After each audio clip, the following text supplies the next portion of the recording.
So, shout out pala no sa ating buyer no na bumibili po sa atin ng sampin at basilan.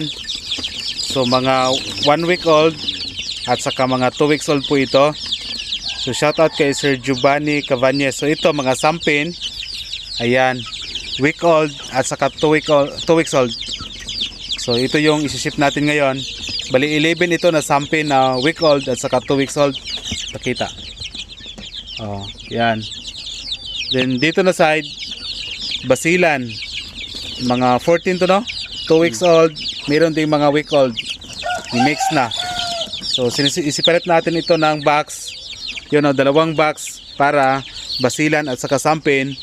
Para pag deliver natin, alam niya kung saan yung basilan at saka yung sampin. Okay. So yeah. Pictures. Ito, 2 weeks old.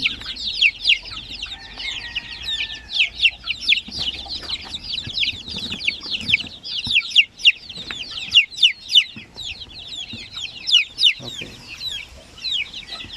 Basilan. Ito para sa Libuna ito. Malapit lang to Libuna. Okay, Libuna. Kaya mo kamot ba yung pasa? Pasang kamot kalalim.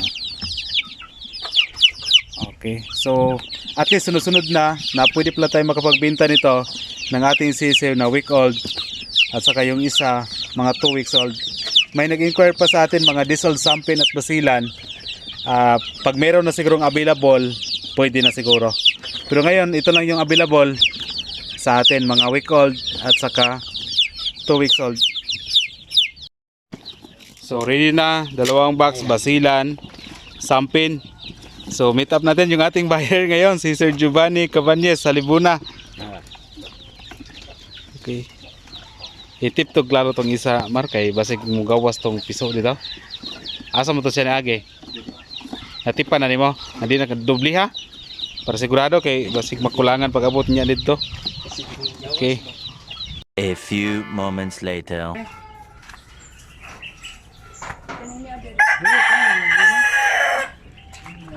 Asa mo si Sir Giovanni rin?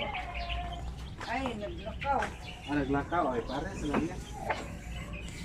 Man, may kabalugkas na kay dili. Adi sa kaulit ni karon? Dili.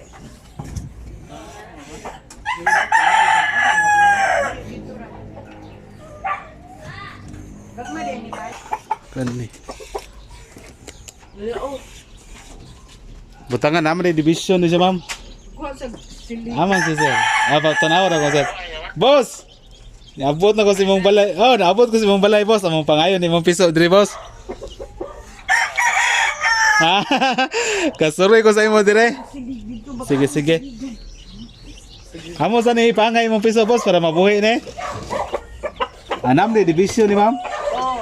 Pwede ra ni.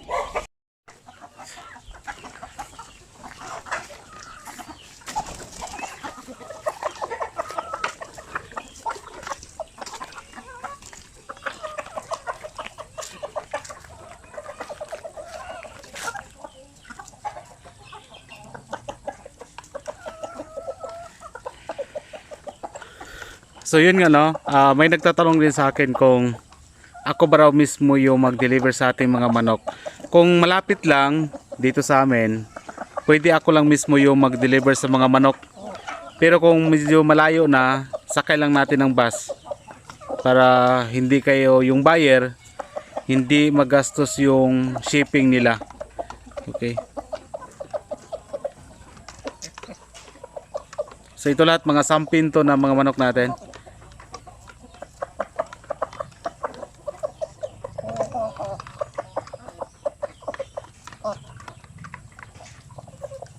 So kung makikita niyo no, madalas ay tulad ngayon mga sisiw lang po yung mga binibenta natin. Hindi tayo nagbibenta na masyado ng mga per kilo. Kasi nga sisi pa lang mabenta na po yung ating mga manok. Okay, so sa nakabili sa atin ng mga manok, hoping na maparami ninyo at balang araw ay kayo naman mismo ay makapagsimula na kayong makapagbenta sa inyong mga manok.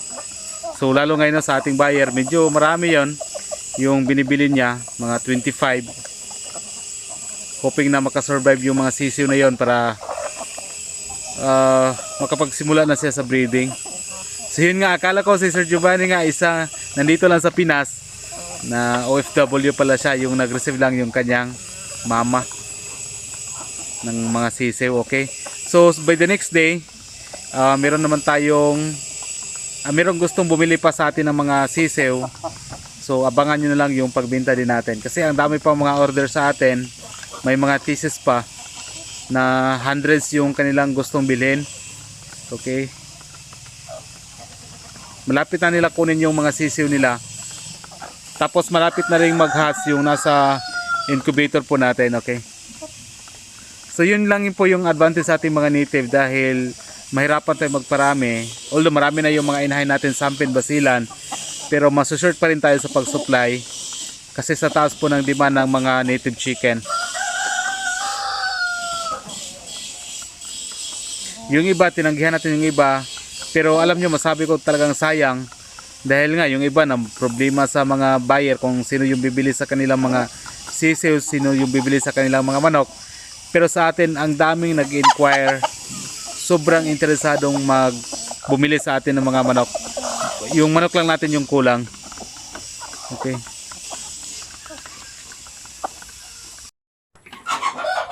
So ito pa isa sa ating mga inahin na naglilimlim.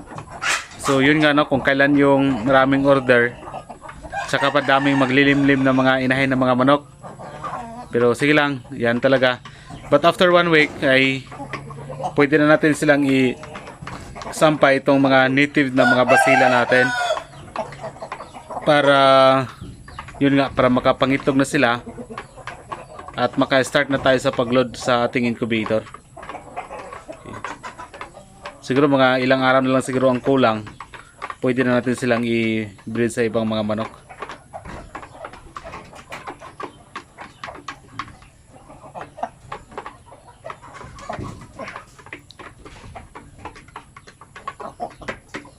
So yun nga, kanina ay napadala na po natin yung ating mga 25 na sisiw basilan sampin.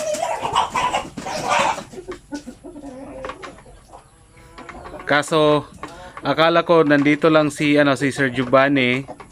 Yun pala, isa pala siyang OFW. So yun nga, yung nakita nyo kanina, yung kanyang mama ata yun yung nag-receive. At na-inform natin sila kung anong feeds at saka anong bulb dapat gamitin sa mga sisiw. So at tinuruan natin sila kung ano po yung arrangement nila para maka-survive yung mga sisiw hanggang 1 month. Kasi pag 1 month, kahit walang ilaw, okay na po yon. Siguro mga 2 or 3 weeks lang sila gagamit ng bulb doon sa pinadala natin kanina na mga sisiw para kay Sir Giovanni. Okay, so tingnan natin yung iba nating mga manok dito. So yun nga, no, mapabasilan man, mapasampin, sobrang taas ng demand. Sa ngayon yung binili sa ating buyer, sampin at basilan. So ang ganda sana kung marami tayong mga alagang mga manok.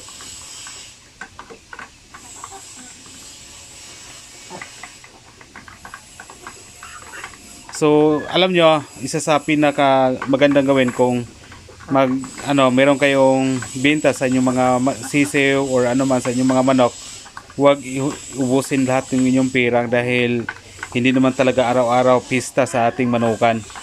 Ibig sabihin, hindi araw-araw may kita. Kaya sa panahon na may kita ka, may benta ka, ano mo na yung pera.